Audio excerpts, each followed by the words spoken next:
Tridente Aceleradora presenta Cavernícolas. Este episodio es un episodio donde seguramente nos van a hacer reflexionar sobre la forma en cómo pensamos la paternidad. Y ese es uno de los propósitos que tiene este espacio, esta cueva. Sin embargo, hoy creo que podemos escuchar a voz de Ricardo Bucio estos conceptos que en mi persona sucumbieron porque trascienden lo que yo pensaba sobre la paternidad como un espacio íntimo, solo, individual, donde paternar era dentro de la comarca o dentro del territorio de mi hijo, de mi familia. Pero, ¿qué pasa si nos pensamos un espacio social, una ciudad, un México, un país, una colonia, un condominio en colectividad? Paternar socialmente, paternar en colectivo. ¿Y qué es esto? ¿Qué tal si paternamos pensando en todas las infancias, en todos y todas nuestras niñas y niños de este país, de esta ciudad, de nuestros entornos? Y los vemos, los tratamos, los valoramos como si fueran también nuestros hijos. ¿Qué idea? Es una idea que, al menos a mí, me hizo ver más allá de lo que yo veía cuando hablaba de paternidad. Espero que les guste, que se lleven algunos conceptos que yo me llevo en muchas de mis notas y muchas de las reflexiones, y también enriqueciendo mi experiencia de paternar.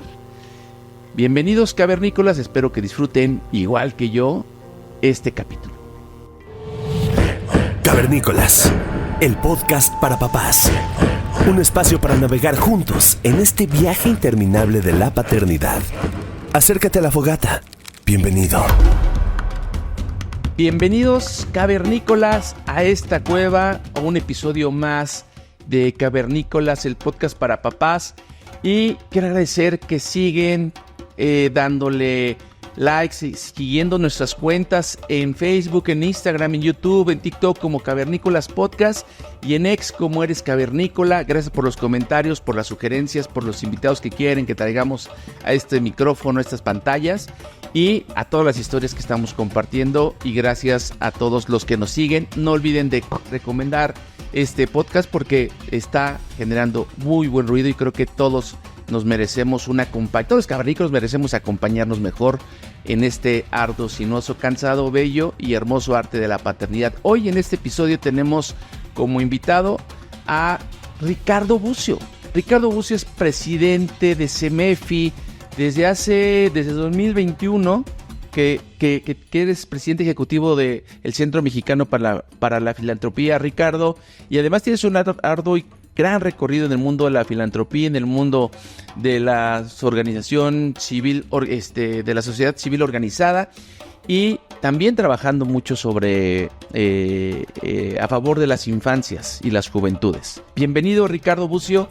Gracias por estar en estos micrófonos. Muchas gracias a ti, Omar, gracias por la invitación, y es un temazo lo que están haciendo acá.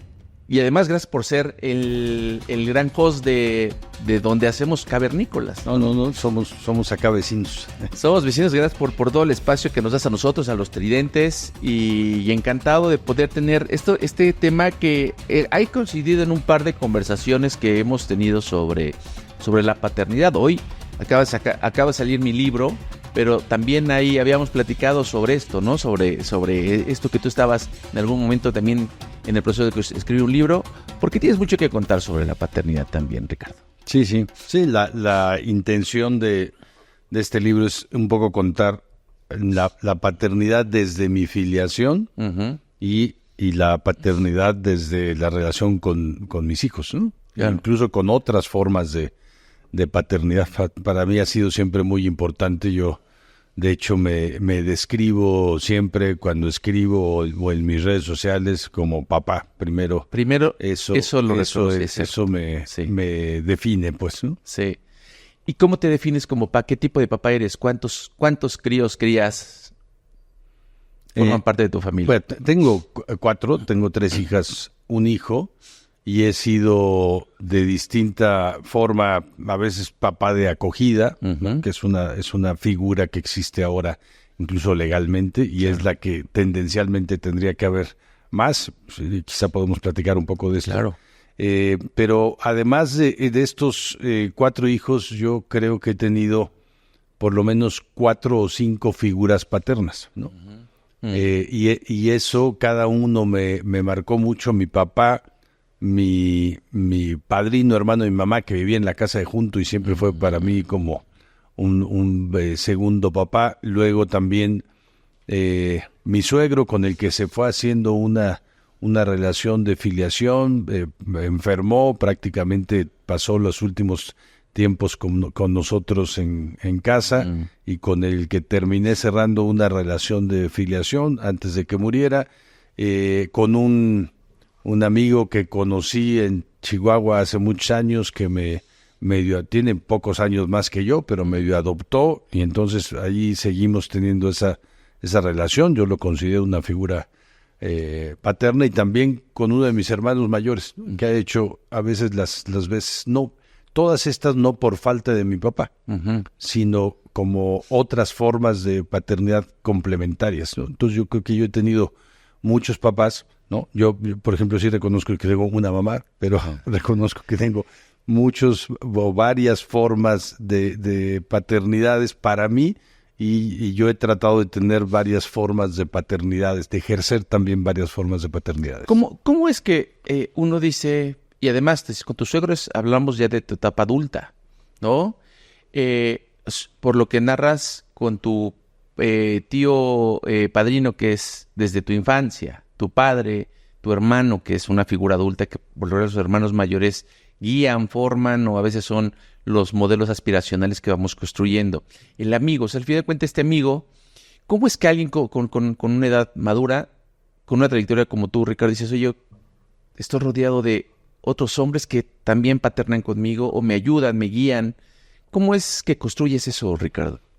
Mira, yo siempre he pensado, digamos, quizá como una ruta paralela que ahora viene encontrándose, no en la vida ahí está, pero viene encontrándose en mi comprensión, que esta relación de paternaje, la experiencia en la vida es siempre muy intergeneracional. Entonces, yo tengo relación hoy día con niños muy pequeños, ¿no? Con Lázaro, hijo de José Luis Caballero, pues soy como un tío, ahora como un tío abuelo, ¿no? Aunque soy más chico que su papá, pero digamos, soy como un tío abuelo, pero también tengo por elección y por búsqueda un grupo de amigos, todos por separado, que digamos me llevan por lo menos 25 o 30 años, que tienen 85, 90, 80 al menos, y en cada uno trato de ver la amistad, pero también una cierta forma de paternidad. No tengo una relación con cada uno de ellos así, pero me parece que son personas que guían, que siguen formando, que siguen acompañando, que abrazan, que se dejan abrazar, que van compartiendo la vida, y creo que esas son las expresiones de la paternidad, ¿no? Formar, abrazar, compartir la vida, acompañar respetuosamente, también guiar, aconsejar, acuerpar, soltar, etcétera, ¿no? Es cariño. Es cariño, pero siempre sí creo que la paternidad tiene un tema primero de cariño intergeneracional, Sí. pero también, porque si no sería fraternidad, pero también de una apuesta por la vida de quien estás paternando, ¿no? Claro. No es una donación, siempre es una donación. Sí, claro. Y es un tema que se hace por lo regular, que nace, no es un tema en algunas ocasiones también es como por responsabilidad, de obligación, pero muchas veces es porque nace, Sí. ¿no? Y además, oye, yo creo que, y algo que reflexiono yo en el libro y que he reflexionado con muchos otros cavernícolas, Ricardo, es cómo los hombres hace tanta falta esto que tú estás ejerciendo. No lo sabía, pero qué padre, y gracias por compartirlo de esa manera. No tenemos una transmisión oral como lo tienen las mujeres para maternar. No lo logramos tener tan fácilmente, ¿no? O sea, no hay, no sé, en mi caso, y en casos de muchos cavernícolas que he invitado y que he escuchado, somos cavernícolas que llegamos a la paternidad en solitario y alguien me decía en otro capítulo, como toca el músico, todo lo hacemos de oído, ¿no? Ahí viene, pues, lo voy improvisando, que sí, también no hay nada escrito en la paternidad, pero que entre hombres, entre papás, nos vayamos comunicando, que vayamos ejerciendo este tiempo dedicado a otro para decirle, oye, por aquí va, o yo haría esto, o yo he hecho esto, o yo te enseño con mi ejemplo o con mi dicho y tú agarras lo que sea y tú lo ocupas, ¿no? Tú lo practicas, tú lo ejerces. Pero qué importante es empezar, tú lo tienes, lo estás describiendo, a generar esa comunidad, esta tribu, este tema de sentémonos a platicar un poquito más allá de cómo estás bien. Sí, mira, lo que dices tiene un ejemplo que todo mundo vamos a entender muy claramente.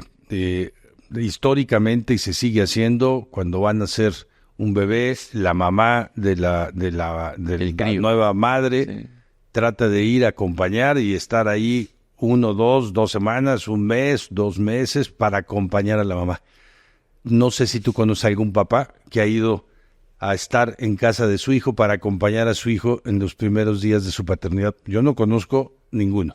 Y a veces de ningún cavernícola que se queda más de 1 semana, 2 semanas en casa acompañando a a la mamá. Incluso, ¿no? También. Pero ese es el papá directo. Pero alguien que acompaña y que te ayuda a empezar a ser papá, eso no existe. Igual puedes ir porque la mamá se lleva al papá a vivir ahí un tiempo, pero va acompañando al papá, a la mamá, no va a paternar al nuevo padre. Exacto. Eso no pasa. Y hay algunas cosas. A mí me pasó, por ejemplo, una cuestión muy simpática con un grupo de amigos. Somos 5, un día discutíamos sobre la situación de la seguridad en la Ciudad de México. Y había 3 que decían, la situación está bastante bien. O sea, digo, no bastante bien, no somos Dinamarca, pero estamos en un espacio donde se puede salir, se puede circular, había buena percepción. Y habíamos 2 que decíamos, no, la situación es compleja, así y así y así. Eso, digamos, me pasó 1 semana. El fin de semana fui a una comida con otros amigos. Éramos una serie de parejas y en un momento dado nos quedamos los 6 hombres y retomamos este tema, otro grupo distinto. Y había una división, 3 hablábamos de la complejidad de la seguridad y 3 hablaban de una situación bastante favorable. Sí. Cuando terminamos, yo decía, como, ¿por qué vemos tan distinto la misma realidad en la que vivimos? Digo, no es que uno viva también a 25 kilómetros o 40. Más o menos compartimos espacios. Pasaba que todos éramos papás, los 10, o 11, bueno, 10 porque yo me repetí, pero estos 10, la mitad teníamos hijas y la mitad solo tenían hijos. Pues, claro, la perspectiva Quienes cambia. tienen hijos Claro. decían, la ciudad está muy bien, Claro. ¿no? Quienes tenemos hijas decíamos, la ciudad Me preocupa. está preocupante. Sí. No nos dimos cuenta nunca que nuestra percepción de la ciudad tenía que ver con nuestra paternidad, ¿no? Claro. Y con cómo la vivimos, cómo la ejercemos, cómo nos preocupa la situación de las hijas en particular en un contexto, ¿no? Y después, yo creo que esto, si hubiera pasado para un grupo de mamás, las mamás lo hubieran captado al segundo, no hubiera tenido que pasar 2 reuniones para ver Claro. por qué tenemos miradas distintas, lo hubieran captado rápidamente. Para los papás es también difícil a veces acercarnos a la comprensión de ciertas realidades a partir de la mirada de la paternidad, ¿no? Totalmente. ¿Y cómo es? A ver, cuéntame un poco más sobre eso, porque ha habido preguntas que no he logrado obtener la respuesta sobre qué pasa cuando tienes hijos y cuando tienes hijas. ¿Cómo se vive esa paternidad? Ahorita lo que dices uno es, cambia la percepción de ciudad. Es uno de los elementos que es distinto. Yo tengo un hijo hombre que tiene 11 años, ¿no? Y tú tienes hijas mayores, ya independientes. Sí, o sea, sí cambia. De hecho, yo escribí hace unos años un texto sobre esta. Era un tema que se llama un macho en proceso de reeducación, ¿no? Porque yo entiendo, desde mi perspectiva, todas las personas que hemos nacido, ya te iba a decir aquí, no, en este siglo, en el siglo pasado, Sí. por lo menos en el siglo pasado, todas nos educamos en ambientes machistas. Sí. Más o menos, con mayor intensidad, algunos ya machismo violento, otros con grados de misoginia más extremas, pero al menos la cultura, lo que vimos en la televisión, lo que escuchamos en la publicidad, lo que en los libros de texto se nos dijo, es parte de una cultura machista. Entonces, cuando llegas a la edad adulta y te das cuenta, dices, empiezas a hacer un proceso, si quieres, de reeducación, pero es un proceso de reeducación que no se acaba, que no se acaba, porque tienes que reeducar. En realidad, a partir de lo que vemos en la relación con los hombres y mujeres, podemos tener una mirada para valorar todas las cosas de la vida. Entonces, tienes que hacer una reeducación completa, ¿no? Yo veía a mi hijo yéndose de campamento con los scouts a los 10, 11 años, todo bien. A mis hijas, la preocupación, ¿no? Siempre todas las cosas han sido con preocupación mayor. Hoy día, ellos ya, por ejemplo, los hijos, el 2 y 3, los dos viven fuera del país, pues mi hijo no me preocupa. Bueno, está en Dinamarca, además, tiene una situación de riesgo mucho menor. Mi hija vive en Colombia, pero yo creo que incluso la seguridad pública está mejor que acá. Me preocupa, nada más porque no es ella o no es él, son los contextos. Claro. Y los contextos sí marcan muchísimo la forma en que tú puedes tratar de paternar, de criar, de cuidar, etcétera. Claro que cuando yo era niño, por ejemplo, mi mamá me dejaba. Yo me iba de campamento, recuerdo, tendría unos 13 años y me fui a un campamento nacional de scouts y le dije, ma, voy a Veracruz. Veracruz, no le dije a tal municipio, a tal local, a Veracruz, que tiene 1,000 kilómetros, ahora lo sé, 1,000 kilómetros de sur a norte. Y ella me dijo, ok, ¿y como cuánto tardas? Pues como 10 o 12 días. La bendición y ahí nos vemos cuando regreses. Y digo, ahora no podríamos hacer eso porque no lo haríamos con ninguna tranquilidad, porque el contexto ha marcado mucho también la diferencia que tenemos de la paternidad. Yo creo que mi mamá y mi papá podrían invertir mucho menos tiempo entonces en preocupación y más tiempo en convivencia, por ejemplo, Claro. ¿no? Sí, sí. Sería una buena Nosotros fórmula. podíamos aprender mucho más libertad, ¿no? Y con libertad también ellos nos podían exigir más responsabilidad. Ahora hay menos libertad y hay también más dificultad para asumir responsabilidad, porque son dos temas que van ligados, ¿no? Entonces, digamos, el contexto sí define también la forma en cómo formas a las personas. Totalmente, pero por ejemplo, este texto que tú hablabas, que escribiste hace tiempo, y que hablaba cómo iba evolucionando la perspectiva, ¿no? De dejar de ser este hombre con estas referencias pues, culturalmente machistas con las que crecimos, ¿no? Las generaciones, pues yo creo que, bien dice, las que nacimos antes de este nuevo siglo. Hoy incluso hasta hablar de nuestros hijos creo que es machista y no nos damos cuenta, ¿no? Decir, ellos que sean libres, ellos que estamos más tranquilos porque es hombre. Es verdad que se siente esa sensación de, hay algo que te da el ser papá de un niño o de una niña. Te da ese tema de decir, hay cierta tranquilidad. Pero es machista pensarlo así también, ¿no? Es sí, si no haces nada para revertirlo. Claro. Por un lado hay una cuestión que es una percepción de la realidad. La realidad así es. Y cuando mis hijas, las tres, han vivido algún tiempo fuera del país, cuando han estado en un lugar seguro, la verdad es que mi preocupación se va al suelo, Claro. ¿no?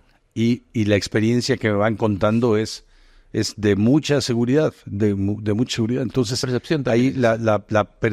la percepción es distinta, y yo creo que lo que sí toca es no solamente decir, como hay este contexto, el hijo puede hacer todo, la hija tiene una bola de restricciones, sino hay que tratar de cambiar el contexto. Eso sí, creo que lo machista es asumir que la situación está así y no tratar, en la parte que te toque, pues no podemos cambiar la cultura de las sociedades, pero sí tenemos algo en donde sí podemos influir. La primera parte es, por ejemplo, en el hogar, ¿no? Uh-huh.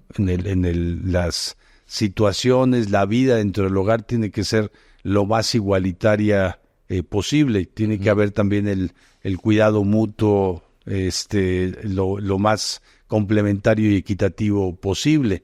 Y si no, se tienen que aclarar las diferencias, ver que no estén produciendo inequidades, que no estén alimentando, digamos, que no estén educando en una percepción distinta de minusvaloración. Uh-huh. Yo creo en algunos momentos mi hija, cuando yo escribí este texto, la que iba de campamento a los 2 años, me dijo, pues vas a tener que aprender, papá, ¿no? O sea, yo le decía, es que sí tengo una preocupación mayor y distinta, y me dijo, pues vas a tener que aprender, ¿no? Claro. Yo luego lo escribí y dije, pues sí, mi ruta es aprenderlo. Y luego un día otra de mis hijas me dijo, tú y mi hijo, mi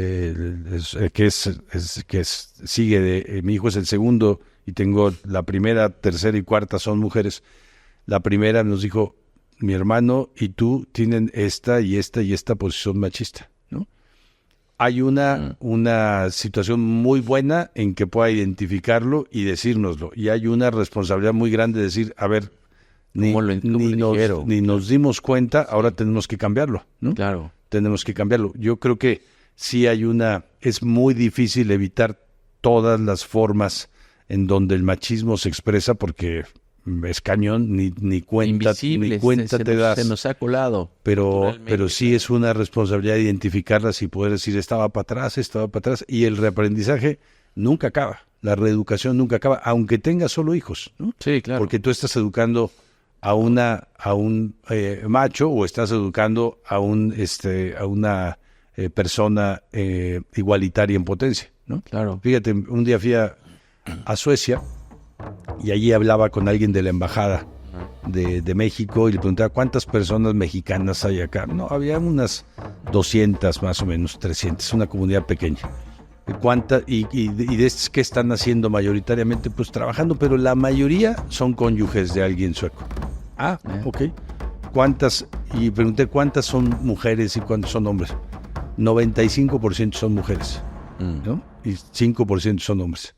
Y yo le decía, como ¿por qué los suecos se casan con mexicanas, pero las suecas no se casan con mexicanos? Dice, para una sueca, la mentalidad machista de un mexicano es inaceptable, inadmisible, ¿no? En cambio, para una mexicana, la mentalidad igualitaria de un sueco es liberadora. Es el paraíso, claro. Es liberador, ¿no? Entonces dices, hasta en eso te define, ¿no? Claro. Es que es una gran tarea esto que pones sobre la mesa, Ricardo, el cómo construir nuevas generaciones con una visión más igualitaria. Y yo creo que hay quienes no las hemos construido, no las sabríamos construir, y seguramente muchos de los cavernícolas no lo identifican, aunque tengan ganas, ¿sabes? O sea, yo percibo que con la gente que platico, con los que se acercan ahora para hablar sobre cavernícolas y lo que les vamos dejando, es estas ganas de hacer las cosas distintas, pero creo que no hemos detectado por dónde empezar. Y en uno de los capítulos que compartimos relación y amistad con José Luis Caballero, pues hablaba muy bien también de ciertos contextos. Con otros hablábamos de la discapacidad. Y había una pregunta que decía, a ver, yo, y con mucha franqueza, ¿qué haces? A veces yo no sabía qué hacer cuando me encontraba unos papás con un niño con una discapacidad. Llego, saludo, me quito, estoy ahí dispuesto para ayudarles, pero es un poco porque no hemos roto ese hielo para hablar de discapacidad. Y hoy lo sabemos, y creo que ya lo hemos aprendido en este podcast, el de llegar y decir, hola, ¿cómo estás? Yo soy tal, y ya tú me dices qué quieres, ¿no? Pero creo que eso aliviana también a las familias con discapacidad, y son esos pequeños detalles que pareciera que debemos de saber y entenderlos todos porque es el deber ser de los tiempos, pero en realidad no lo hemos verbalizado, no lo hemos visibilizado. Hoy, ¿tú qué crees que podríamos hacer? ¿Cómo podríamos empezar a compartirlo con los cavernícolas que nos escuchan y con el cavernícola mayor sobre cómo poder empezar a romper esas barreras, empezar a disuadir estos improntas culturales que nos han marcado en una cultura mexicana y yo creo que también en otros contextos sobre actos, pensamientos, acciones, comportamientos, dichos, palabras desde el machismo que nos puedan ayudar a identificarlo y empezar a transformarlo. ¿Por dónde tú crees que sería una pista, un algo por dónde empezar? Mira, voy a hacer referencia a otro tema, pero para hacer una analogía. Sí. Cuando yo dirigí el Sistema Nacional de Protección de Niños, Niñas y Adolescentes, entonces me preguntaban, bueno, veíamos un poco indicadores de todo, ¿no? De mortalidad, de deserción escolar, de violencia sexual, de embarazo infantil, de lo que quieras. Teníamos un paquete, de hecho hay un paquete como que empezó con 300, pero después en el Sistema Nacional de Indicadores hay como 180 indicadores donde puedes medir situaciones en las que viven de todo tipo. Cuando yo me fui dando cuenta en cuanto me fui metiendo más y más y más en el tema de por qué los niños viven como viven en este país, por qué las niñas están así, por qué, por ejemplo, el abuso sexual infantil entre las niñas de 0 a 5 años creció, en 6 años, del 2009 al 2015, creció 315%. ¿No? 96% de los casos son contra niñas. Ese tipo de cosas, cuando te preguntas esto, o el presupuesto público, por qué está así, o por qué las decisiones judiciales son tal, siempre más o menos vas a una misma fuente que es causal de muchas cosas, que es porque el Estado no está pensado para los niños y las niñas. El Estado no funciona para los niños y las niñas. Entonces casi cualquier cosa en donde haya una situación que les va a repercutir de alguna forma, les va a repercutir negativamente, ¿no?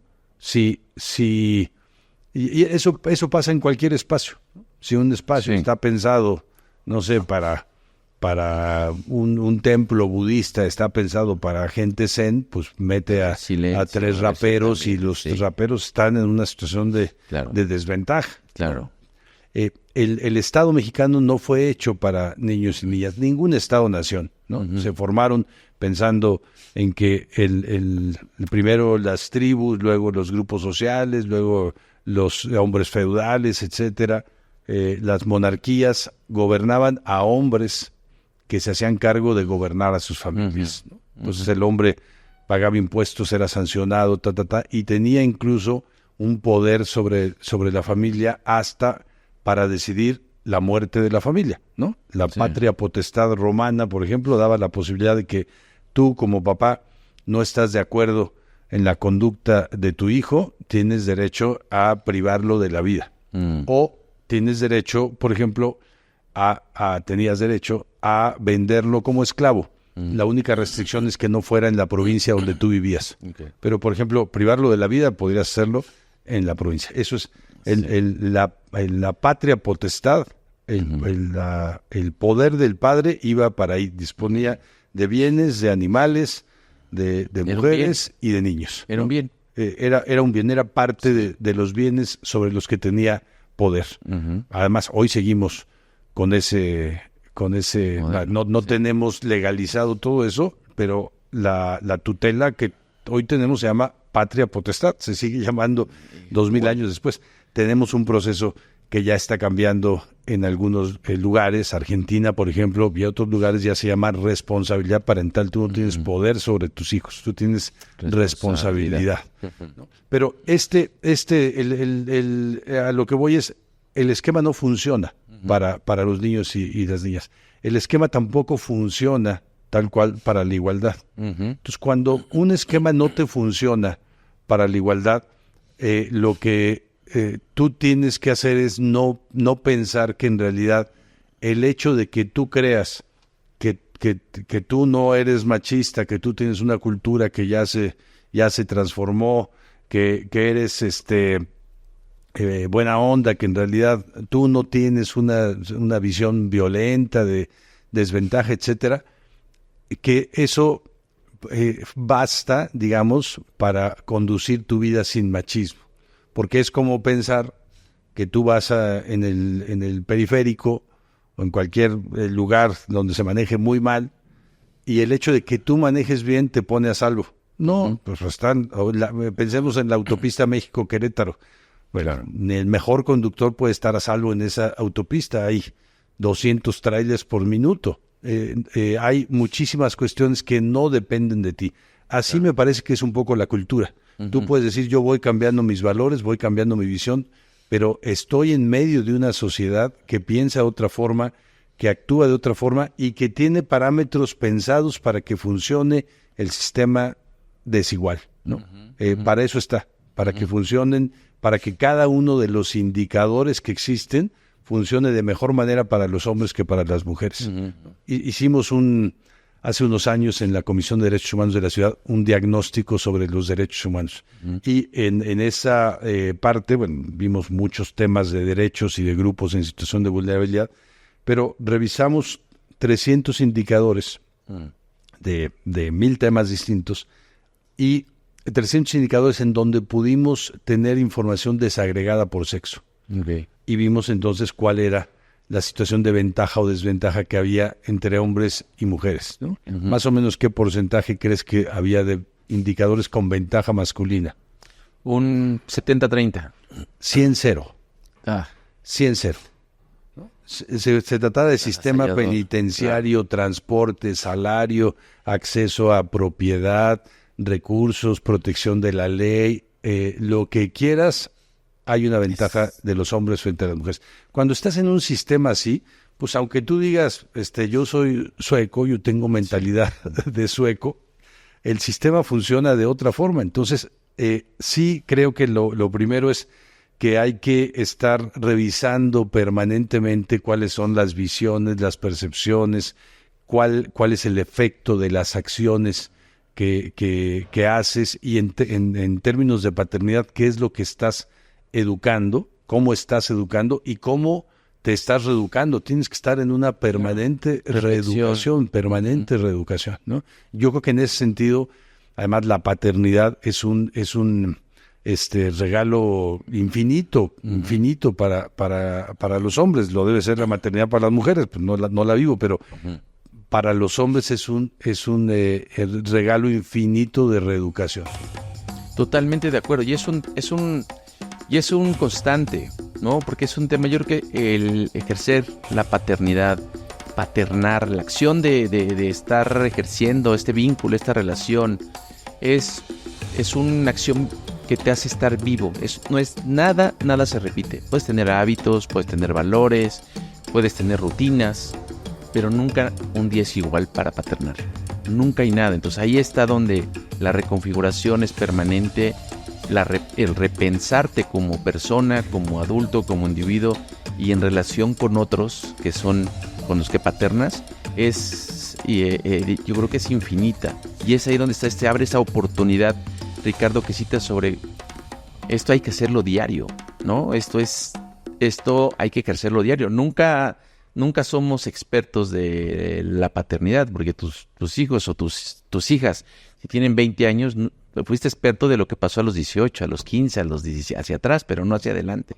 No, y yo creo que, bueno, yo nunca he sido experto ni siquiera de sus 15, de sus 16, pero sí tratar de acompañarlos. Y hay cuestiones en donde las mismas situaciones, bueno, uno lo ve cuando tienes más de un hijo, claro. Si tienes 2, ya las diferencias son tremendas, pero si tienes 3 se multiplicaron, nadie es igual, aunque tengan los mismos genes, se parezcan físicamente, vivan en la misma familia, coman lo mismo, son muy diferentes. Sí. Y estas, ya cuando dices, ya de aquí, la experiencia de mi familia y la experiencia de la familia de junto, de mis hermanos, por ejemplo, que todos son papás o abuelos ahora, es súper distinta. También la de cada uno es súper distinta. Y nosotros somos varones, somos 4 y debemos de tener, no sé, 10 hijos en total. Es súper distinta la experiencia.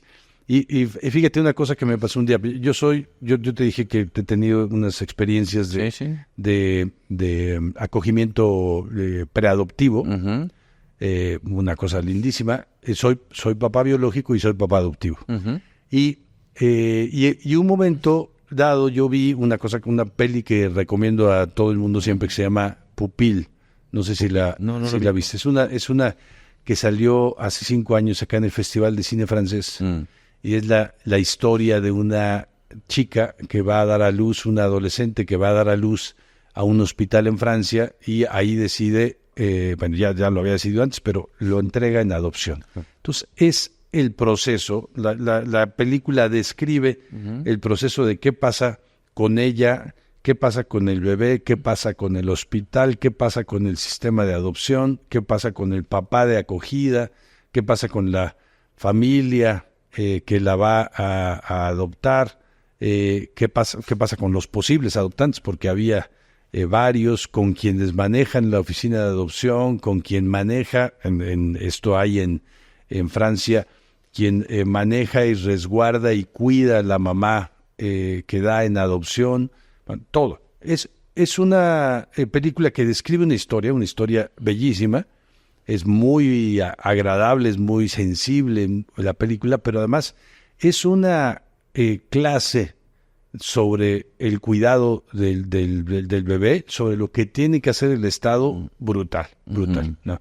Hay uno de los expertos de Naciones Unidas del Comité de los Derechos del Niño, que tenía el mandato de cuidar el informe de México, Jorge Cardona, decía, en los temas de adopción, en particular, el Estado nunca se puede equivocar, ¿no? No es que es menos posible, nunca se puede equivocar por dos razones en particular. Uno, porque tienes a un niño en situación de vulnerabilidad extrema. No puede haber mayor que la de un niño que no tiene ningún tipo de familia, de cuidado, de nada. Pero además porque es el momento en el que el Estado tiene al 100% la responsabilidad de la vida del niño, ¿no? Entonces, si tú tienes la mayor vulnerabilidad y tienes al 100%, no te puedes equivocar.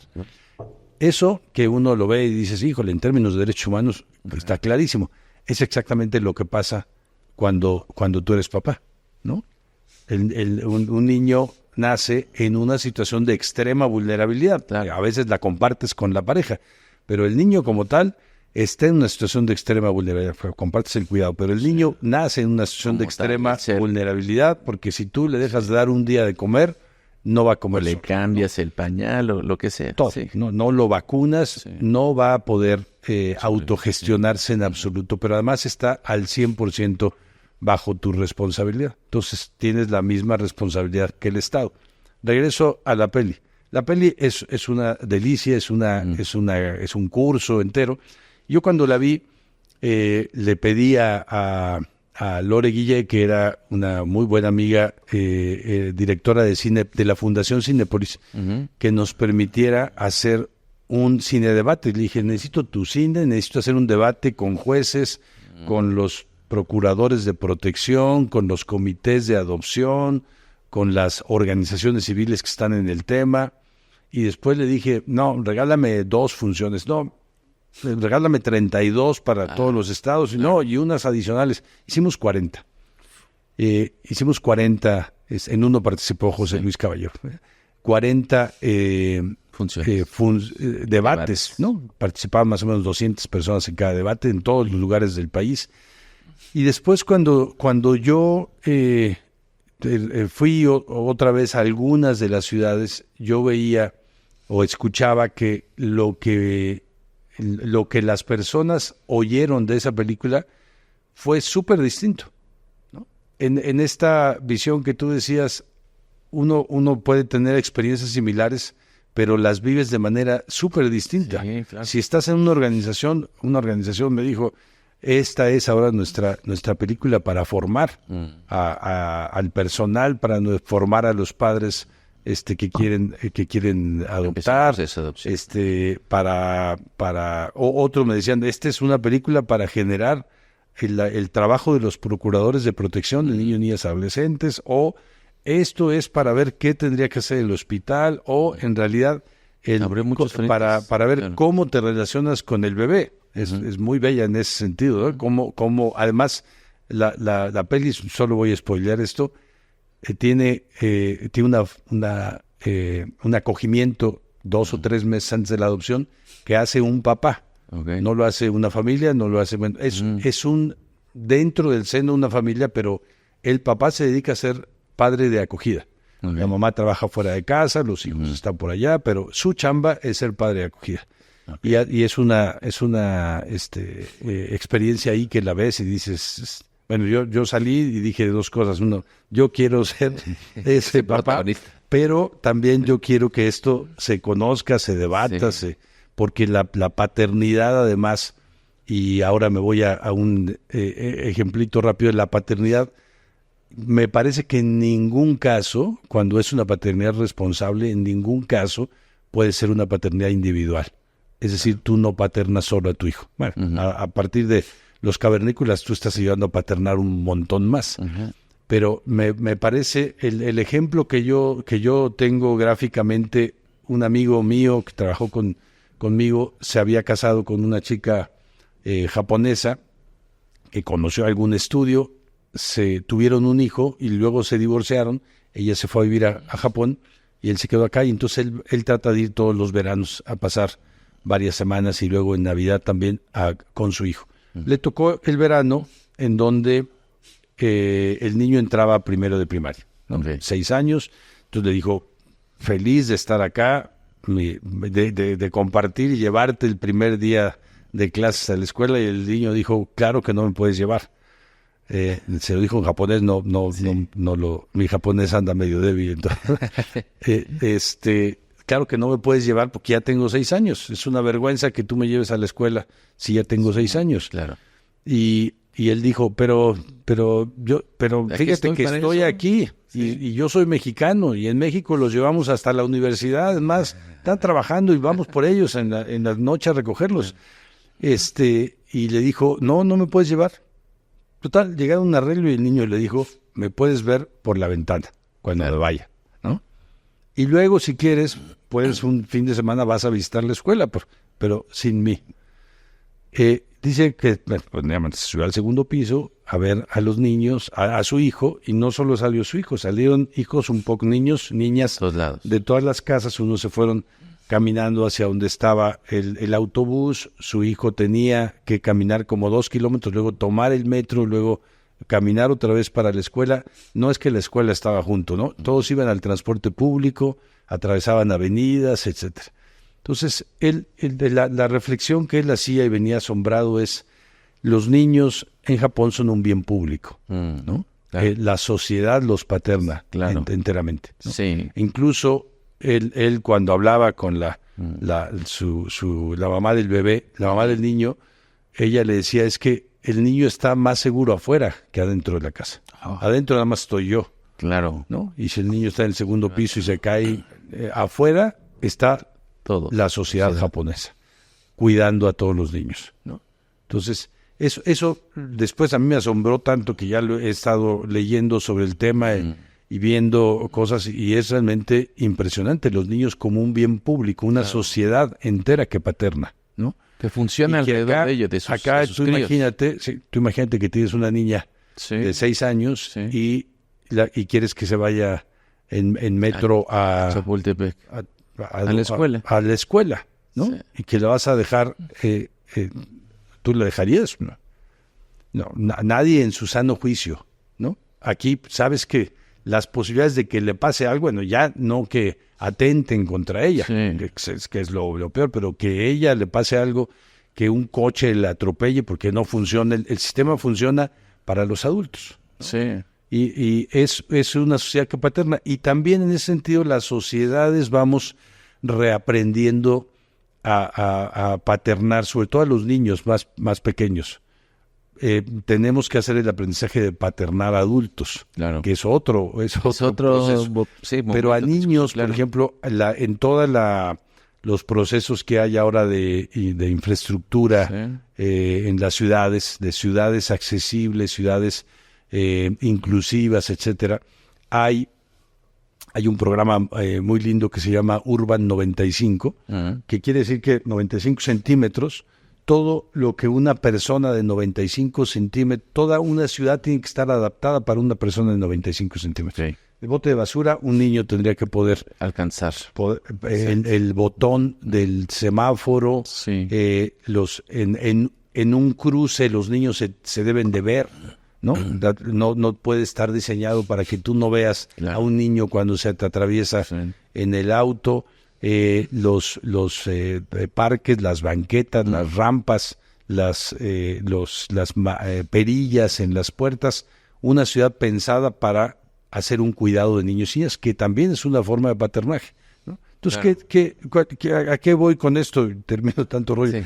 Tú puedes, y tú puedes paternar desde tu experiencia primaria y personal, digamos, Inmediata, como dice sí. un amigo psicólogo, tú puedes paternar en tu intimidad, Sí. pero también tú puedes paternar profesionalmente y tú puedes paternar institucionalmente.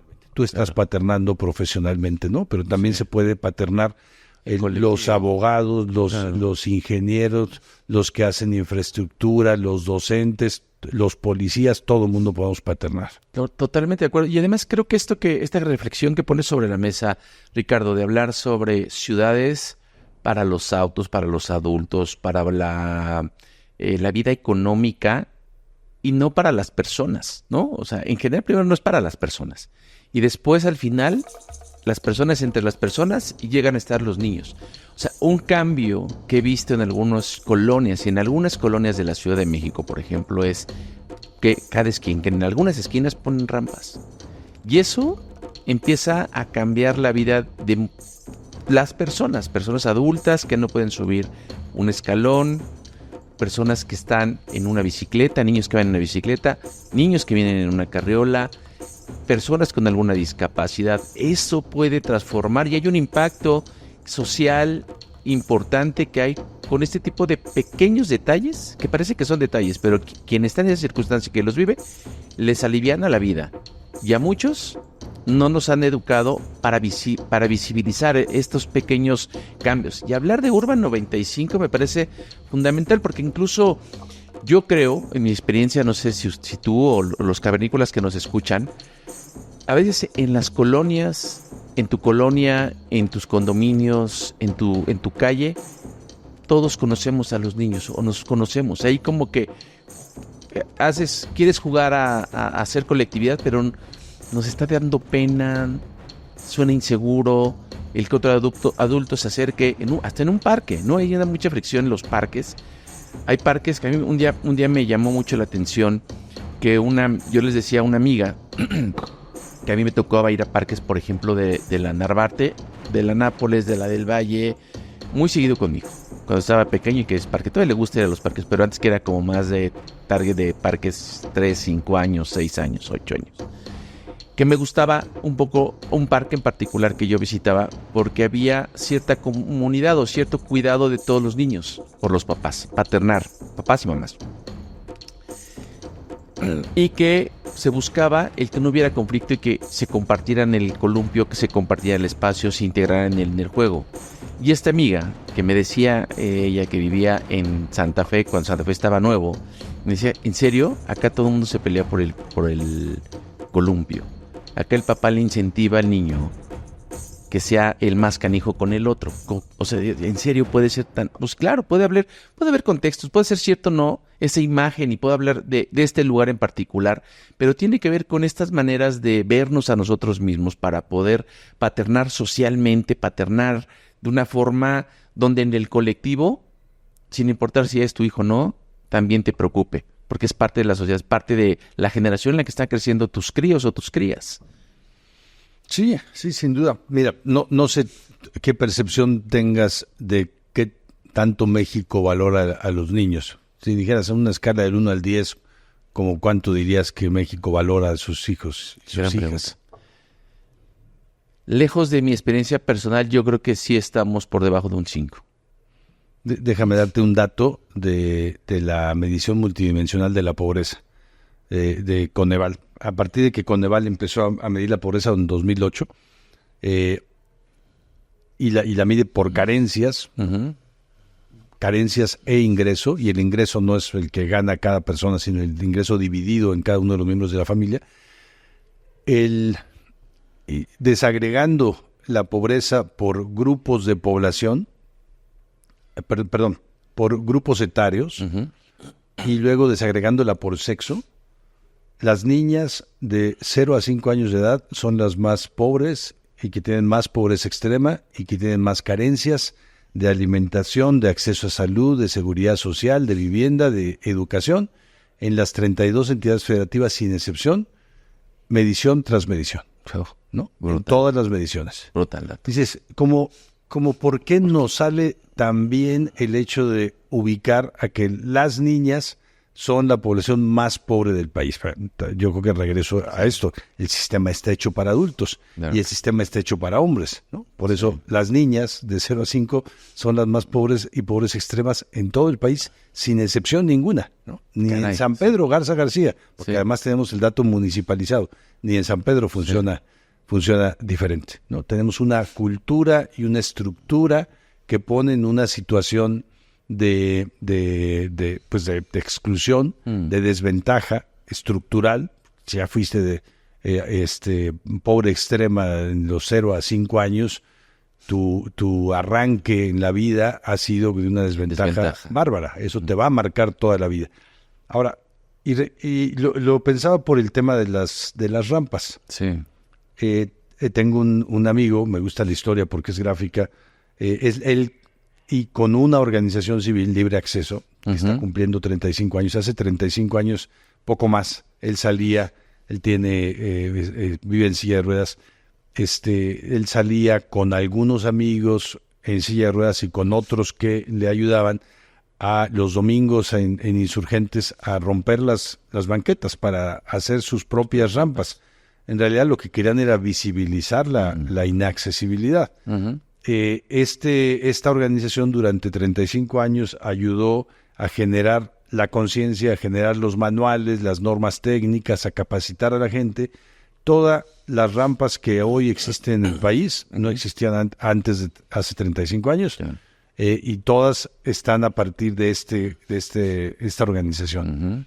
Esta organización puso la norma para los estacionamientos exclusivos, para la accesibilidad en los edificios, la que tenemos hoy en Casa Semefi. Sí. No solo él la propuso como norma, sino cuando llegamos acá le pedimos un dictamen de accesibilidad, porque eso hace. Bueno, ¿qué pasa con este hombre? Fue al centro de la Ciudad de México cuando se hizo una remodelación que financió Carlos Slim, recordarás. Sí, hace 20 y tantos años.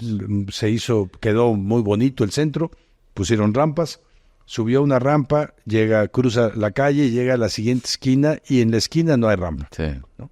Pero del otro lado sí, en las otras esquinas sí. Entonces preguntó, estaban terminando, estaba él probando las rampas, ¿por qué no pusieron rampa aquí? Y le dijeron, pues es que hay rampa del otro lado, claro. ¿Para qué quieres repetirla? ¿Para qué dos? ¿Para qué dos? Regresa toda una calle, se baja al arroyo vehicular, llega, y cuando llega a la siguiente esquina dice, si me subo y en la siguiente no hay, voy a tener que volver a regresarme. Entonces mejor me voy por el arroyo vehicular. Él, después de eso, acuñó el tema de lo que hacemos son eslabones de accesibilidad aislados, ¿no? Entonces, pero estos eslabones aislados sirven para la accesibilidad, sirven para la política pública. Claro. Por ejemplo, para las niñas puedes tener un programa ya no tenemos, de vacunación, queda 1/3 del programa a nivel nacional, pero muchos programas ya se quitaron. Pero haz de cuenta, tú dices, esta niña tiene vacunación. Claro. Y no tiene accesibilidad, y no tiene escuela, y no tiene nutrición, ¿no? Y vive en pobreza extrema, claro, ¿no? Y no hay guarderías, pero tiene este eslabón. Algo que nos enseña la paternidad, y yo creo que es el mayor aprendizaje que al menos a mí me da, es que la vida es multidimensional. Porque tú a tu hijo no dices, a ver, ya tiene el alimento en la mañana, ya tiene un desayuno de calidad y ya tiene protección contra los riesgos en el internet. Claro. Y en el parque no se lo van a madrear los niños cuando suba al columpio. No, tú piensas todo, absolutamente todo en su vida, ¿no? Sí. Cómo va a salir de la escuela, quién va a llegar, el respeto de los maestros, con quién se junta, qué ve en la televisión, qué tipo si tiene ropa o no, si ya los zapatos no le sirven, todo el esquema de vacunación, desde que le hiciste el tamiz neonatal en adelante, todo. Esa es, la vida es realmente integral. Sí. Luego nos organizamos y la multidividimos en tres temas por acá, 2 atribuciones. Las organizaciones civiles nos dedicamos a B, C y dividido al infinito. Los gobiernos se dividen así, las leyes dividen la vida para efectos funcionales, pero para efectos cuando tratamos ya de integrar y de tener una visión holística sobre la vida, ya no funciona. Entonces, si es un niño indígena, le podemos ofrecer una escuela, le podemos ofrecer educación indígena. Claro. Pero no le podemos ofrecer muchísimas cosas no va a tener deporte, clases de natación, de deporte, no va a tener idiomas, arte, parques de calidad, no va a tener todo eso. Ahora, si es un niño, nos pasó en la corte, llegó hasta la corte un caso, en el Estado de México, una niña que además indígena y que tiene discapacidad, fue al sistema regular y dijeron, no, pues aquí no recibimos niñas indígenas, ni con discapacidad. Fue al esquema de educación especial y dijeron, no, porque la niña habla una lengua indígena, no podemos recibirla en una escuela de educación especial. Fue a la escuela indígena y dijeron, no, porque tiene discapacidad. La dejaron fuera del sistema. Completamente. Entonces, el caso llegó, puso un amparo en una, en otra, nadie la recibió.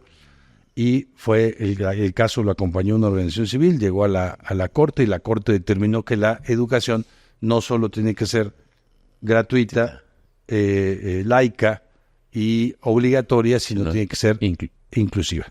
Ahora, si la corte hubiera tenido ojos de papá, no se puede legislar así, pues, pero con ojos de papá tú dices, no, la educación tiene que ser inclusiva, respetuosa, amorosa, afectiva, de calidad,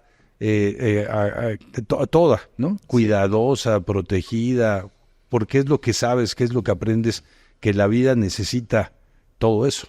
Y es, por eso creo que para la paternidad, cuando de tu experiencia como papá, eso lo trasladas afuera, si somos cuidadosos, tratamos de no ver la vida desagregada como si todo fueran eslabones aislados, ¿no? Claro. La vida es enorme, es integral, claro. es una sola vida, ¿no? Claro. Hablamos de interseccionalidad hace 2 o 3 días acá con una buena cantidad, 40 o 50 organizaciones civiles, y una cuestión que decíamos es que ¿cómo puedes trabajar la interseccionalidad cuando una población es indígena, pero también tiene discapacidad, pero también es adulta mayor, pero también tiene pobreza alimentaria, tiene muchas condiciones que se intersectan? ¿Cómo no trabajar solo la alimentación o la edad o la salud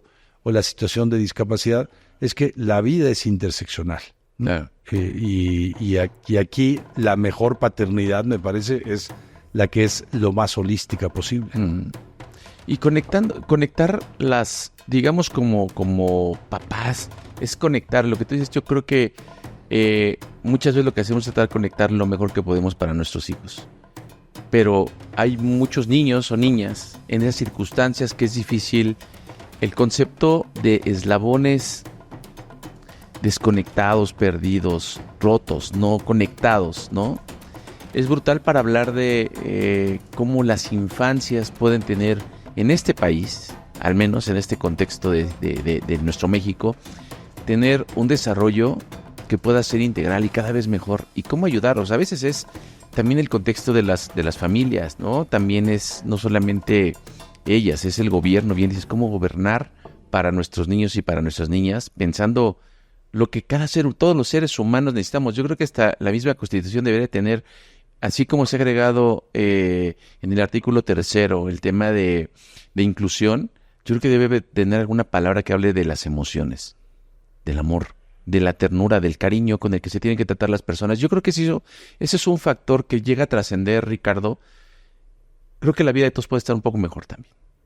Ya está un poco metida en la política pública, porque como tú dices, es de sentido común. Hizo un proceso UNICEF, la UNFPA, la Agencia de Naciones Unidas para la Población, y me parece que la OMS hace unos 15 años, sobre qué necesitan los niños y las niñas al nacer. Claro. Y crearon un cuadro para la primera infancia que le pusieron al final como expresión general, cuidado cariñoso y sensible. Y determinaron que, aunque tú puedas dividir esto en 200 indicadores, en México la Ruta Integral de Atención lo divide como en 160 indicadores distintos que necesita un niño cuando nace. Necesita acta de nacimiento, necesita el AFGAR, necesita apellido, necesita protección contra la violencia, necesita un ambiente libre de toxicidad, necesitas muchísimas cosas. Lo dividió en 4 grandes cosas. Un niño necesita jugar, es decir, ahí socializar, el entorno, el espacio, la protección, el cuidado. Un niño necesita comer, que en realidad es un resumen de todos los satisfactores básicos. Necesitas salud, necesitas alimentación, sueño, vivienda adecuada, lo divides en un montón, y necesitas ser amado. Claro. Y en el ser amado está el cuidado, está la relación, está la emoción, está la mirada, y están muchas cosas también que se convierten luego en indicadores que tú puedes medir y en indicadores que tú puedes generar como institución privada, como institución pública, etcétera. Y un niño necesita ser protegido, necesita ser cuidado, ¿no? De cuidado contra todo tipo de riesgos, contra todo tipo de violencia, de situaciones hasta de ruido tóxico. Esto también se divide. Entonces, si un niño es cuidado, puede jugar, puede comer y tener los básicos y puede ser amado, es un niño que está en un marco de cuidado cariñoso y sensible. Eso lo propuso Naciones Unidas a los países. México hizo ya aquí una estrategia nacional de primera infancia, pero luego cuando lo trasladas esa misma perspectiva a la edad adulta, ¿no? Yo tuve ya casi voy saliendo, gracias al cielo, de la adolescencia, ¿no? Tengo mi hija más chica, tenía 20 años, pero cuando pasaron por la niñez, cuando pasaron por la adolescencia, ahora que mis 4 están entre los 20 y los 30, necesitan ser amados, necesitan comer, necesitan ser protegidos, apoyados, y necesitan jugar de otras formas totalmente distintas. Y eso, cuando tienes 60 y tienes 80 años, necesitas las mismas cosas, ¿no? Necesitas incluso jugar. La gente me decía, ¿cómo jugar? No, una de mis hijas me decía, ¿cómo jugar? Bueno, ayer el compromiso que tenía, por el que no fui lamentablemente a tu libro, me había dicho hace mucho tiempo, Bruno Newman, que es un gran comunicólogo, es un gran creativo, presentó ayer una exposición. Él va a cumplir 81 años, ¿no? Y acaba de hacer 30 piezas a partir de objetos que todo el mundo tiraría todos a la basura, desperdiciado. Presentó unas obras de arte estupendas. Realmente es un hombre que ve, que encuentra en cada cosa algo que no puedes ver, ¿no? Una gente ve un montón de basura, lo convierte en una obra de arte, y todo lo vendió porque tiene un museo que se llama Museo del Objeto del Objeto, ¿no? El modo, entonces, que hay que conocer todos. Y ese Museo del Objeto, pues necesitaba una recaudación. No necesita una recaudación. Bruno necesita seguir creando, siendo niño, está escribiendo 4 libros al mismo tiempo.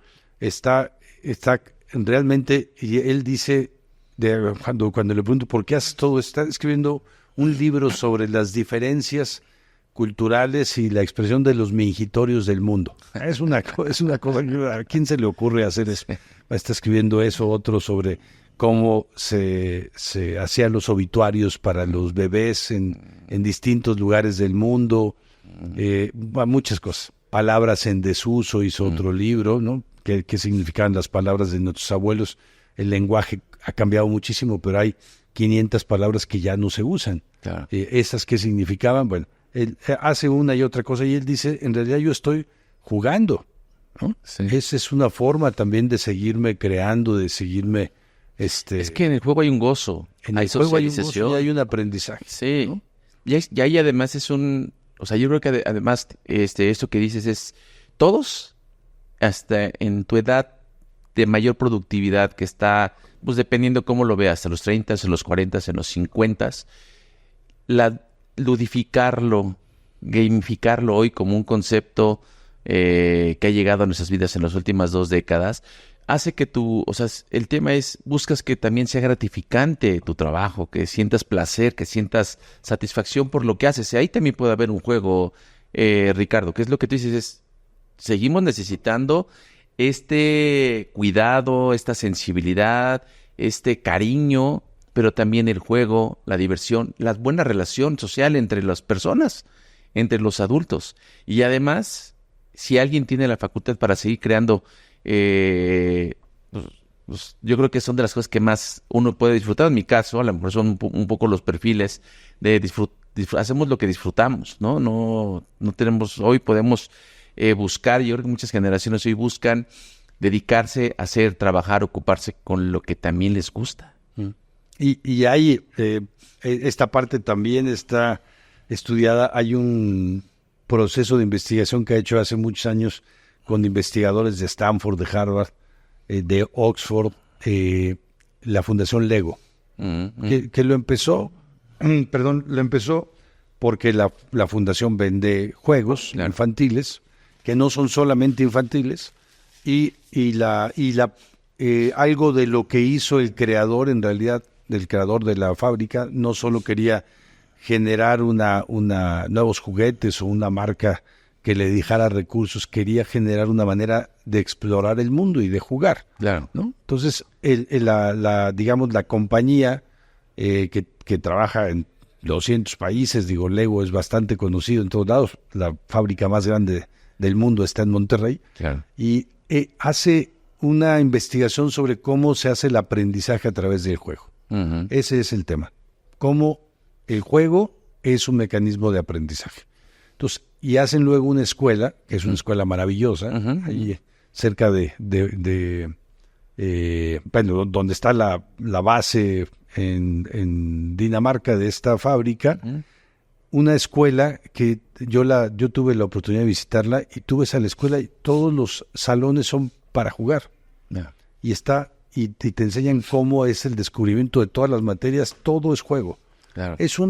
Bueno, yo me quedé, he visto muchas escuelas, muchos tipos de escuelas, pero primero yo necesitaría haber ido a una así, y luego mis hijos necesitarían haber ido así, y México necesita un montón de escuelas así, y no una escuela tradicional, porque además te enseña a que no solo el aprendizaje es divertido, sino te enseña a que tú puedes aprender en todo, no solo es el libro, la clase, la materia, la tarea, el examen, tú puedes aprender todo en la vida, es un aprendizaje continuo y es divertido, además, ¿no? Y yo creo que eso es también luego la paternidad, porque tienes que aprender desde cambiar pañales, sí, ¿no? Hasta ver cómo acompaño a mi hijo que quiere saber en qué país puede vivir, qué trabajar, cómo relacionarse con su novia que es de Europa del Este, y el mundo ya pues se trastorna un poco todo porque lejano, es claro, cercano, lejano, es diferente todo. Claro.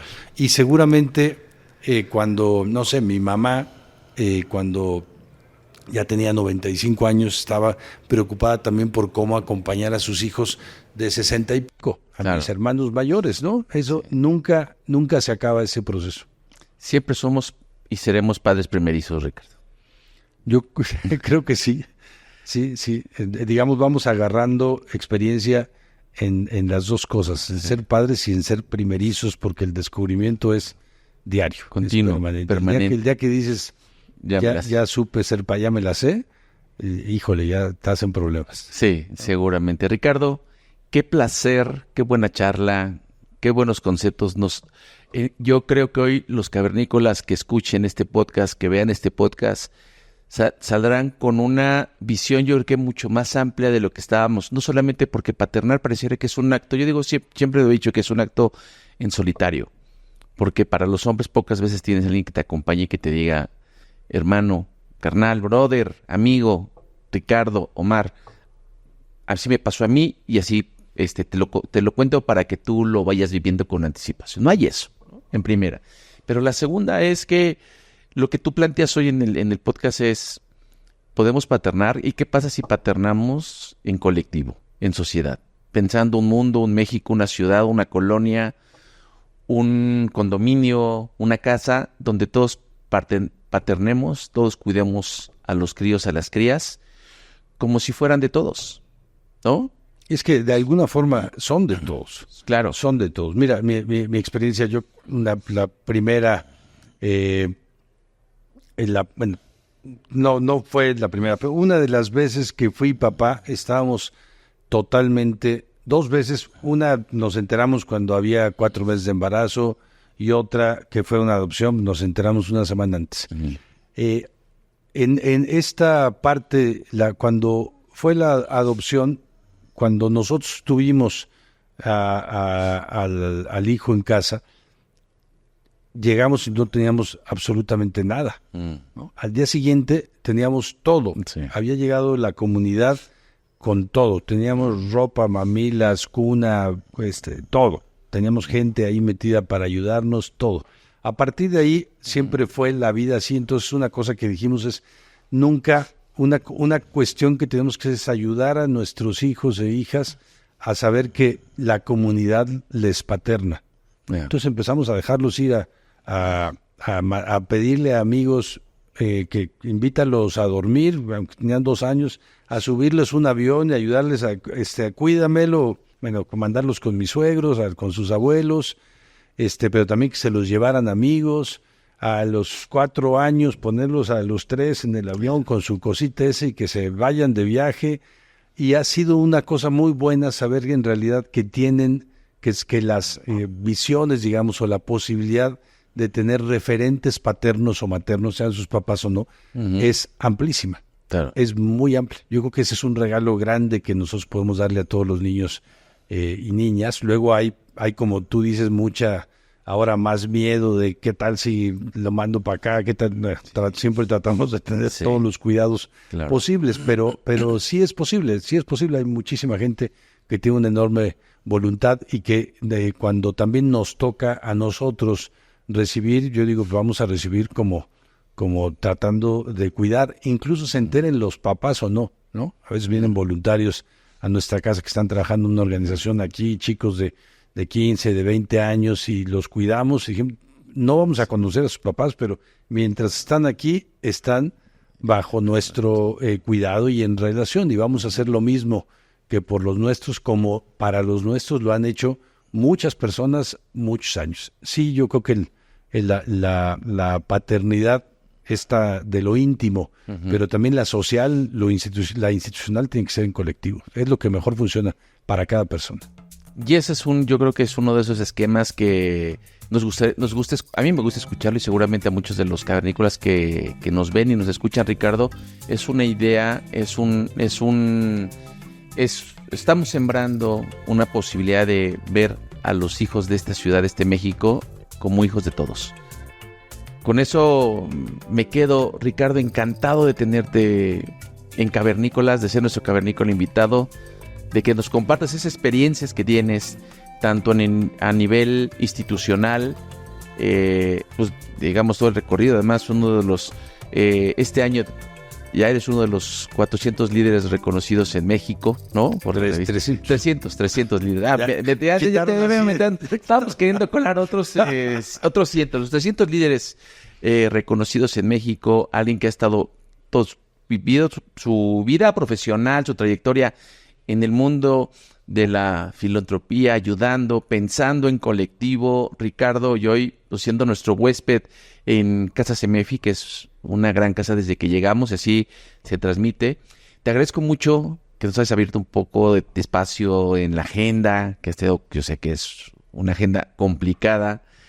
Gracias por abrirte a los micrófonos de Cavernícolas, por compartirnos tanto y pues por ser un cavernícola invitado a partir de hoy. Gracias, y gracias por ponerle nombre a lo que quise decir en este texto que mencioné. El texto se llama Reeducando al macho del closet, pero me parece mejor Reeducando al cavernícola, ¿no? Luego, ¿me compartes el texto? Sí, te lo comparto. Y ya, si lo permites, lo compartimos con la comunidad de cavernícolas. Claro. Y pues gracias, porque esto nos va a ayudar seguramente a paternar en colectivo de una forma distinta, de mejor manera. O hoy, como tú acabas de bautizar este proceso, este trabajo como paternar profesionalmente. Y creo que sí, este es un propósito, es un proyecto que está creciendo a un propósito, y afortunadamente tenemos una comunidad que está creciendo y dice, oye, interesante que alguien se detenga a platicar sobre la paternidad. Sí. Y el paternaje. Muchas gracias por hacerlo. Gracias por estar como invitado. Cavernícolas, gracias. Qué capitulazo. Estoy seguro que se llevan muchas reflexiones, pues yo al menos me replanteo lo que hasta hoy había dicho, pensado sobre la paternidad y el paternaje. Paternar es más que solamente ejercer lo que hemos dicho muchas veces, la proveeduría económica, amorosa, educativa, de tiempo, de juegos. Es más, y no solamente es hacia los propios hijos, sino yo creo que a los hijos de este país, a los niños y a las niñas de este país, a las niñas de nuestro México, de nuestra ciudad, de nuestra colonia. Yo me quedo con esos conceptos en este capítulo con Ricardo Bucio. Encantado, gracias. Gracias a ti, Omar. Gracias, cavernícolas. Nos vemos en el próximo episodio y no dejen de compartir este podcast a aquellos papás que crean que les pueda hacer bien o al menos les puede inspirar en algo cuando van en el auto, cuando están bañándose. Yo sé que muchos escuchamos en esos momentos, dedicamos tiempo para escuchar estas historias. Se los agradezco mucho. Soy Omar Estrada y uga uga.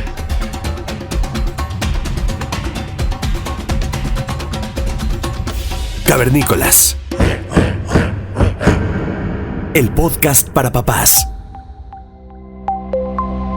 Tridente Aceleradora presentó